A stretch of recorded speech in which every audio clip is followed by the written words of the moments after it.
अस्सलाम वालेकुम dear viewers, कैसे आप सब लोग? उम्मीद करते हो सब लोग खैरियत से होंगे।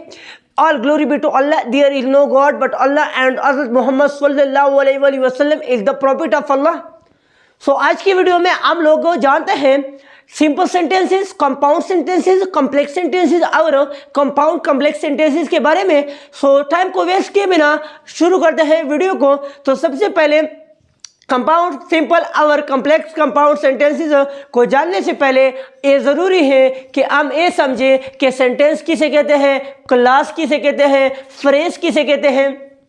तो हम बात करते हैं पहले फ्रेज की कि व्हाट इज फ्रेज। तो दोस्तों याद रखें, फ्रेज एक ऐसी चीज का नाम है, एक ऐसी टर्मिनोलॉजी का नाम है इंग्लिश ग्रामर में, जो कि ग्रुप ऑफ वर्ड्स जो कि हमको जो है कंप्लीट सेंस नहीं देता। ऐसे ग्रुप ऑफ वर्ड्स को क्या कहा जाता है? ऐसे ग्रुप ऑफ वर्ड्स को जो है फ्रेज कहा जाता है। ऐसे ग्रुप ऑफ वर्ड्स जो कि हमें कंप्लीट सेंस नहीं देता, इसको क्या कहा जाता है? इसको फ्रेज कहा जाता है। अब इसकी एग्जांपल्स को थोड़ा आप लोग नोट कर ले। On the table, in the morning, at the bus stop. इसके अलावा और भी बहुत ज्यादा एग्जांपल्स फ्रेज के बन सकते हैं। अब ऑन द टेबल से आप खुद मतलब लिए कि इसका क्या मतलब है मेज पर। अब मेज पर क्या, इससे हमें पूरी जो मतलब है वो समझ में आ सकती है कि मेज पर क्या है। मेज पर प्याली है, या मेज पर जो है मार्कर है, या मेज पर जो है बर्तन है, या मेज पर जो है क्या और चीज है। इसके अलावा इन द मॉर्निंग, सुबह में, तो इसका क्या मतलब है? सुबह में क्या है? सुबह में कौन जागता है, कौन सोता है, कौन खेलता है, कौन स्कूल जाता है, या क्या होता है in the morning. At the bus stop, तो एट द बस स्टॉप इसका क्या मतलब है? बस स्टॉप पर कोई बस का इंतजार करता है, या कोई बस में जो है सवार होता है, या कोई नाचता है, वगैरह वगैरह। तो इससे जो है मतलब है शॉर्टकट हमें फ्रेज एक मुकम्मल जो है वो समझबूझ हमें नहीं देती। मुकम्मल जो हमें एक्सप्लेनेशन है और सेंस है उस वो हमें प्रोवाइड नहीं करती, बल्कि सिर्फ और सिर्फ ग्रुप ऑफ वर्ड्स होता है। तो ऐसे ग्रुप ऑफ वर्ड्स जो कि हमें पूरा मतलब नहीं दे सकती, इस ग्रुप ऑफ वर्ड्स को हम बिना सोचे समझे फ्रेज ही कहेंगे। ठीक है, on the table, in the morning, at the bus stop, in the street, etcetera. इस तरह फिर हम आते हैं क्लास की तरफ। अब क्लास क्या चीज है? याद रखें, क्लास भी फ्रेज की तरह ग्रुप ऑफ वर्ड्स होता है, लेकिन डिफरेंस अब यहाँ पे आ रहा है कि फ्रेज जो है वो हमें मतलब जो है प्रोवाइड नहीं करता, जबकि क्लास जो है वो हमें किसी चीज के बारे में मुकम्मल जो एड्रेस है, मुकम्मल पता है, मुकम्मल मतलब है, मुकम्मल समझबूझ है, वो प्रोवाइड करता है। तो ये किसका काम है? एक क्लास का काम है। Class group of words having complete sense या which have only one subject and only one verb. So इस तरह के ग्रुप ऑफ वर्ड्स को क्या कहा जाता है? इस तरह के ग्रुप ऑफ वर्ड्स को जो है क्लास कहा जाता है। ठीक है, याद रखिए कि क्लास में जो है हमारे पास वन सब्जेक्ट हो और वन वर्ब होगा। ठीक है, फॉर एग्जाम्पल हमारे पास क्लास का एक एग्जाम्पल मैंने लिखा है, यहाँ पे और भी बहुत सारे एग्जाम्पल हैं, आप जो भी लिखना चाहे लिख सकते हैं। तो ही इज वीपिंग। अब इसको मैं क्लास क्यों कहता हूँ? इसको मैं क्लास इसलिए कहता हूँ क्योंकि एक ग्रुप ऑफ वर्ड्स है। एक ए वन वर्ड ए है, दूसरा ए, तीसरा ए, तो ये ग्रुप ऑफ वर्ड्स है। कई वर्ड्स बन जाए तो ग्रुप बन जाता है। तो ये तीनों जो है हम इसको क्लास क्यों कहते हैं एज अ होल? क्योंकि इसमें जो है सब्जेक्ट भी है, इसमें जो है वर्ब भी है, या हम किसी दूसरे एंगल से इसको कवर करते हैं। हमने कहा कि क्लास जो है वो ऐसे ग्रुप ऑफ वर्ड्स को कहते हैं जो कि एक कंप्लीट सेंस देता हो हमें। तो क्या ये हमें कंप्लीट सेंस देता है? जी हाँ, ये हमें कंप्लीट सेंस देता है। वो रो रहा है, ही इज वीपिंग। ठीक है, तो ये हमें कंप्लीट मतलब देता है कि वो रो रहा है। देता है कि नहीं देता? तो इसलिए हम इसे क्लास कहते हैं, जबकि फ्रेज हमें कंप्लीट मतलब नहीं देता। तो इसलिए जो है हम इस चीज को फ्रेज कहते हैं, इसको क्लास कहते हैं। अब हम बात करते हैं सेंटेंस पर। बहुत इंपॉर्टेंट पॉइंट आप लोगों को बता रहा हूं यहाँ पर। जो अक्सर जो मेरे फेलोज होते हैं, मेरे अमेज होते हैं तो वो सेंटेंस और क्लास को जो है एक दूसरे के साथ डिस्टर्ब करते हैं, एक दूसरे के साथ जो है इंटरफियर करते हैं। वो क्लास और सेंटेंस में जो है डिफरेंशिएट नहीं कर पाते। तो इसकी असल वजह क्या है? इसकी असल वजह ये है कि सेंटेंस और क्लास का डिफिनीशन थोड़ा बहुत तो एक जैसा है, इसलिए वो इन चीज़ों के दरमियान डिफरेंशिएट नहीं कर सकते। तो आज मैं बहुत ही आसान तरीके से इन दोनों के दरमियान जो है जो फर्क है वो समझाने वाला हूँ। याद रखें, क्लास भी ग्रुप ऑफ वर्ड्स होता है और हमें पूरा मतलब देता है, सेंटेंस भी ग्रुप ऑफ वर्ड्स होता है और हमें पूरा मतलब देता है। एक तो उनकी डिफिनीशन दोनों की सेम रही, लेकिन अब फर्क कहाँ पे है? याद रखें कि जो हमारे पास क्लास है, क्लास इसमें ज्यादा से ज्यादा एक सब्जेक्ट होगा, एक से सब्जेक्ट कभी भी ज्यादा नहीं हो सकता और एक से वर्ब भी कभी ज्यादा नहीं हो सकता। किस चीज में? क्लास में। लेकिन सेंटेंस में जो है इस सब्जेक्ट और वर्ब की लिमिट पर, इसकी हदों पर कोई पाबंदी नहीं, कोई रिस्ट्रिक्शन नहीं। वो ज्यादा से ज्यादा जितने भी सब्जेक्ट वो ले सकता है, वो मतलब है उसमें हम पुट कर सकते हैं। और कम से कम उसमें कितने होंगे?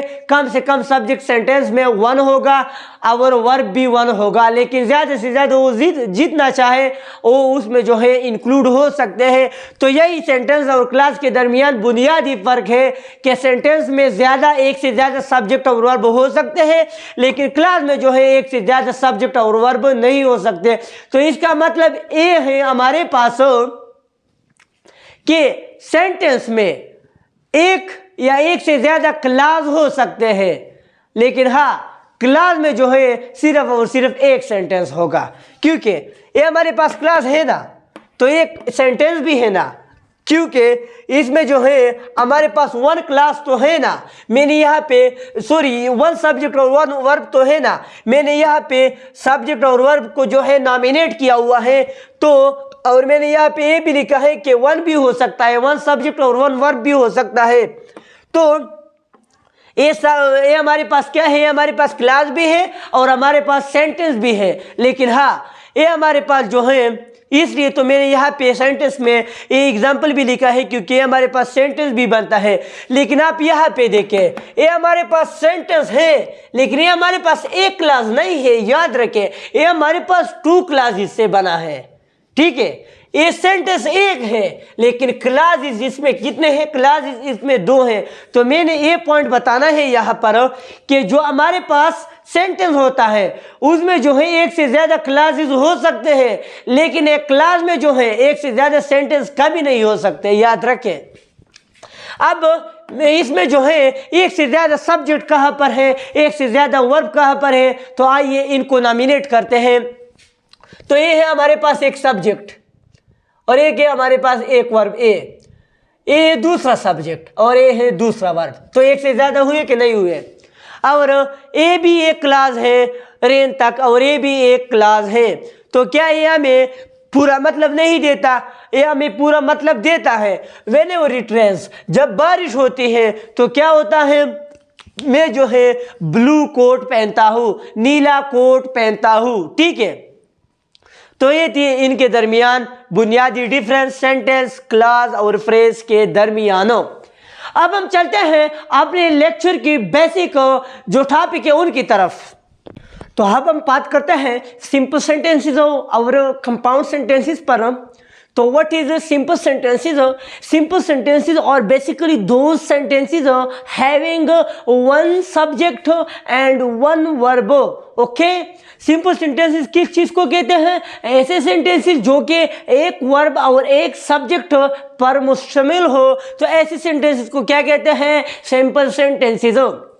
यानी for example, he is playing football, वो फुटबॉल खेल रहा है। तो ये हमारे पास क्या है? सब्जेक्ट है। प्लेइंग जो है हमारे पास वर्ब है, आईएनजी फॉर्म ऑफ वर्ब है, प्रेजेंट पार्टिसिपल है, ठीक है। तो ये हमारे पास क्या बने? हमारे पास सिंपल सेंटेंसेस बने। ये बहुत ही आसान है, लेकिन जो थोड़े बहुत कॉम्प्लेक्स हैं वो कंपाउंड सेंटेंसेस हैं और कॉम्प्लेक्स सेंटेंसेस हैं और कंपाउंड कॉम्प्लेक्स सेंटेंसेस टुगेदर हैं, ठीक है। कंपाउंड सेंटेंसेस ऐसे सेंटेंसेस को कहते हैं जो कि क्या होते हैं, जो कि दो इंडिपेंडेंट क्लासेस पर मुश्तमिल होते हैं और उनको जो है बाई सेमीकोलन जो है मिलाया जाता है या by a comma and a coordinating conjunction मिलाया जाता है। तो ऐसे जो दो क्लासेस होते हैं उनको मिलाने के लिए जो और टेक्निक्स इस्तेमाल होते हैं, इन सारे के सारे फिर जो सेंटेंस हैं इनको क्या कहते हैं, कंपाउंड सेंटेंस कहते हैं। हमारे पास दो इंडिपेंडेंट क्लासेस होने चाहिए, उनके दरमियान जो है एक कामा और कोऑर्डिनेटिंग कंजंक्शन होनी चाहिए, या फिर इन दोनों के बजाय सिर्फ और सिर्फ सेमीकोलन होना चाहिए। तो फिर इस किस्म के जो स्ट्रक्चर है, इससे जो सेंटेंस बनता है उसको क्या कहेंगे, उनको कंपाउंड सेंटेंस कहेंगे। ठीक है, यानी फॉर एग्जाम्पल हमारे पास एक चंद एग्जाम्पल्स है। I have a pet dog and his name is puppy. अब मैं सारा कुछ यहाँ पे एग्जाम्पल्स के थ्रू आपको समझा दूंगा। आई हैव अ पेट डॉग, मेरे पास एक पालतू कुत्ता है, ठीक है, एंड इज नेम इज पप्पी, और उसका नाम पप्पी है। यहाँ पे मैंने पप्पी जो है वो किड ऑफ डॉग जो होता है उसको कहते हैं शायद, तो मैंने यहाँ पे पप्पी लिखा क्योंकि मुझे और जो नाम है वो नहीं मिल रहा था, तो इसलिए मैंने इसको जो है पप्पी लिखा। अब आप लोग यहाँ पे देख सकते हैं मैंने यहाँ पे डिफिनेशन में लिखा इंडिपेंडेंट क्लॉजेज। अब इंडिपेंडेंट क्लॉजेज का क्या मतलब है? इंडिपेंडेंट क्लॉजेज का ये मतलब है कि हमारे पास दो ऐसे क्लॉज होंगे जो एक दूसरे पर दारोमदार नहीं रखेंगे, एक दूसरे से जो है वो जुदा जुदा होंगे, यानी एक दूसरे पर जो है वो टेक नहीं लगाएगा, मतलब है दोनों जुदा जुदा क्लॉजेज होंगे हमारे पास। यानी अगर मैं इसे देख लूँ, आई हैव अ पेट डॉग, मेरे पास एक पालतू जानवर है, तो ठीक है, एक खुद के लिए जो है मतलब है एक क्लॉज है, इसका किसी पर किसी किस्म का इन्हिसार नहीं है, ठीक है। इज नेम इज पप्पी, उसका नाम पप्पी है, यानी हमारे पास कोई डॉग है, उसका जो है हमारे पास क्या नाम है, पप्पी नाम है। इज मैंने यहाँ पे प्रोनाउन इस्तेमाल किया हुआ है, तो ये भी हमारे पास एक इंडिपेंडेंट क्लास है, तो ठीक है, ना इसका इस पे डिपेंड है ना इसका इस पे डिपेंड है। तो इस तरह के जो दो हमारे पास क्लासेस होते हैं इंडिपेंडेंट, और उनको जो है कामा और कोऑर्डिनेटिंग कंजंक्शन के थ्रू मिलाया जाता है, तो फिर इसको जो है इस किस्म के सेंटेंस को हम कंपाउंड सेंटेंस कहते हैं। अब ये हमारे पास कामा है और ये जो है ये क्या है हमारे पास, ये हमारे पास कोऑर्डिनेटिंग कंजंक्शन है। इसके थ्रू जब हम दो इंडिपेंडेंट क्लासेस को मिलाते हैं तो इनको जो है हम कंपाउंड सेंटेंस कहते हैं। अब मैंने यहाँ पे कोऑर्डिनेटिंग कंजंक्शन का ना कहा, अब कोऑर्डिनेटिंग कंजंक्शन किस बला का नाम है?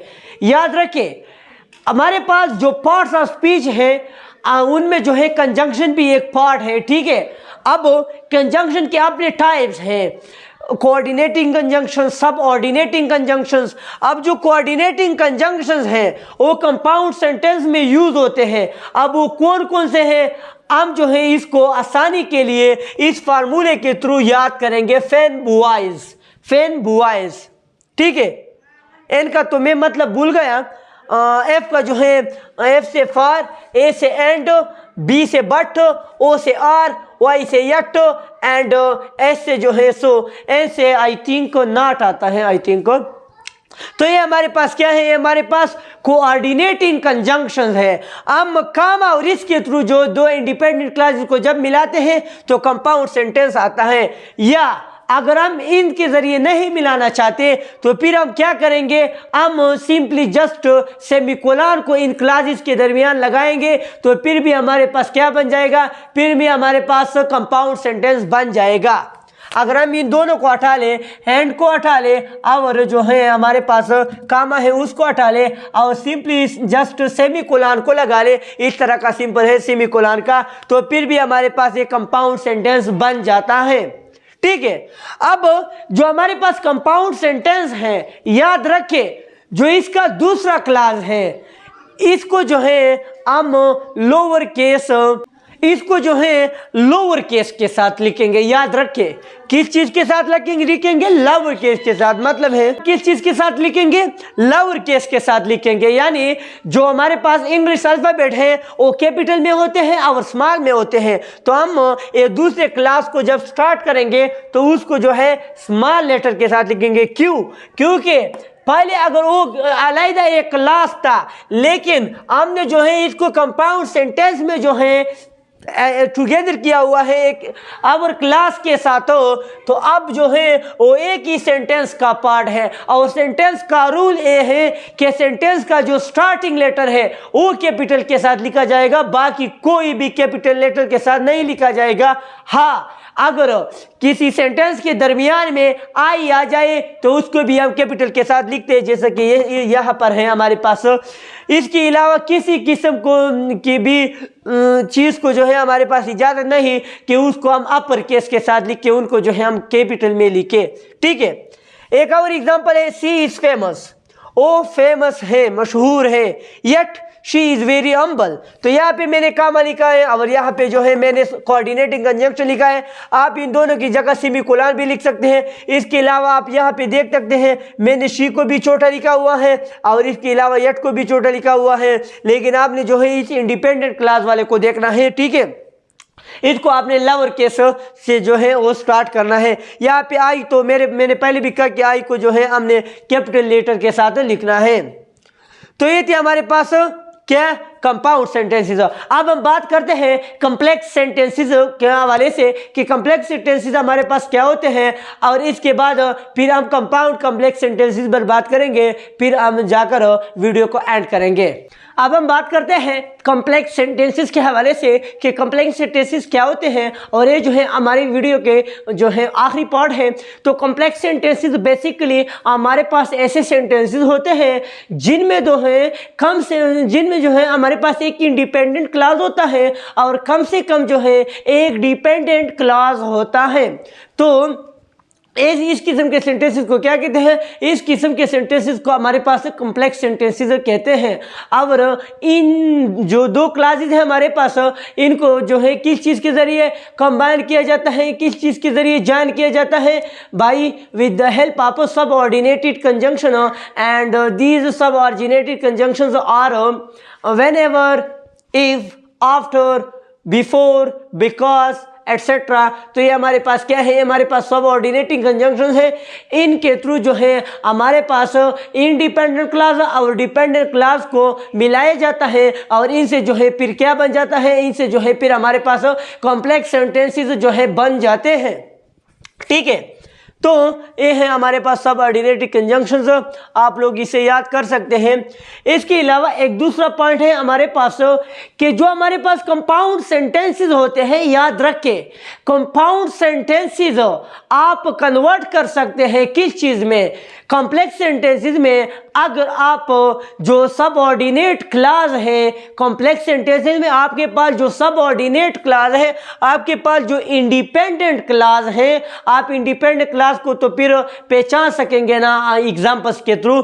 जो इंडिपेंडेंट क्लॉज है हमारे पास कॉम्प्लेक्स सेंटेंस में, अगर आप उसके शुरू में सबऑर्डिनेटेड जो है कंजंक्शन है, सबऑर्डिनेटिंग कंजंक्शन किसी कंपाउंड सेंटेंस के शुरू में अगर आप सबऑर्डिनेटिंग कंजंक्शन को यूज करते हैं तो इसको जो है फिर हम सबऑर्डिनेटेड क्लॉज कहते हैं। इससे फिर सबऑर्डिनेट क्लॉज बन जाता है और ये हमारे पास इंडिपेंडेंट क्लॉज होता है। तो मतलब ये है कि सब हमारे पास जो कंपाउंड सेंटेंसेस हैं इनको जो है हम कॉम्प्लेक्स सेंटेंसेस में कन्वर्ट कर सकते हैं अगर हम इसके जो है स्टार्ट में क्या करें? इसके स्टार्ट में हम सबऑर्डिनेटिंग कंजंक्शंस को लगा ले। अब इसकी एग्जांपल्स क्या है? whenever it rains I like to wear my blue coat। जब कभी बारिश होती है तो मैं अपनी ब्लू कोट जो है वो पहनना पसंद करता हूँ। Although she was considered smart, she failed all her exams। अगरचे वो जो है ज़हीन मानी जाती थी, लेकिन उसने अपने सारे के सारे इम्तिहानात क्या किए? फेल कर दिए। अब आप लोग यहाँ पे देख सकते हैं कि इसमें जो है इंडिपेंडेंट क्लास कौन सा है इन दोनों में और डिपेंडेंट क्लास कौन सा है इन दोनों में। तो अब हम जानते हैं वेन एवर इट रेन्स, यानी जब कभी बारिश होती है तो मैं क्या करता हूँ, मैं ब्लू कोट पहनना पसंद करता हूँ। यानी ये जो क्लास है हमारे पास है, ये क्या है, ये इस क्लास पर डिपेंडेंट है। क्यों? क्योंकि अगर बारिश नहीं होती तो क्या मैं कोट पहनता हूँ? नहीं, तो फिर मैं कोट नहीं पहनता। जब बारिश होती है तो मैं कोट पहनना पसंद करता हूँ, ब्लू कोट। बारिश के बगैर मैं कोट पहनना नहीं पहनता। यानी ए वाला जो क्लास है इस पर डिपेंड करता है, अगर बारिश होती है तब जो है मैं कोट पहनता हूँ, अगर बारिश नहीं होती तो मैं कोट नहीं पहनता। ये वाला जो क्लास है ये इससे इंडिपेंडेंट है, लेकिन ए वाला जो क्लास है ये इस पर डिपेंड करता है। तो ये इंडिपेंडेंट क्लास बना, ये डिपेंडेंट क्लास बना। और याद रखिए जो सब ऑर्डिनेटिंग क्लास है वो हमारे पास इंडिपेंडेंट क्लास में होगा, और तभी हम इंडिपेंडेंट क्लास को क्या कहते हैं, सब ऑर्डिनेट क्लास भी कहते हैं। दूसरे को देखें, although she was considered smart, she failed all her exams। अगरचे उनको जो है ज़हीन माना जाता था, लेकिन वो सारे के सारे एग्जाम्स क्या कर गए, फेल कर गए। अब आप लोग यहाँ पे देखें कि कौन सा हमारे पास इंडिपेंडेंट क्लास है, कौन सा डिपेंडेंट है। तो यार ये हमारे पास इंडिपेंडेंट क्लास है और ये हमारे पास क्या है, डिपेंडेंट क्लास है। क्यों? क्योंकि अगरचे उसको ज़हीन माना जाता था लेकिन अब उसको नहीं माना जाता। क्यों? क्योंकि उसने सारे के सारे एग्ज़ाम फेल कर दिए। और दूसरी बात ये कि इसमें जो सब ऑर्डिनेटिंग कंजंक्शन है वो किस पार्ट में लगाया गया है, इंडिपेंडेंट क्लास में लगाया गया है। तो इस वजह से हमारे पास इंडिपेंडेंट क्लास बना और ये क्या है, हमारे पास जो है डिपेंडेंट क्लास बना। सो होपफुली आप लोगों को हमारी आज की जो वीडियो थी वो पसंद आई होगी। So please don't forget to subscribe to our channel. Stay with us. वस्सलाम।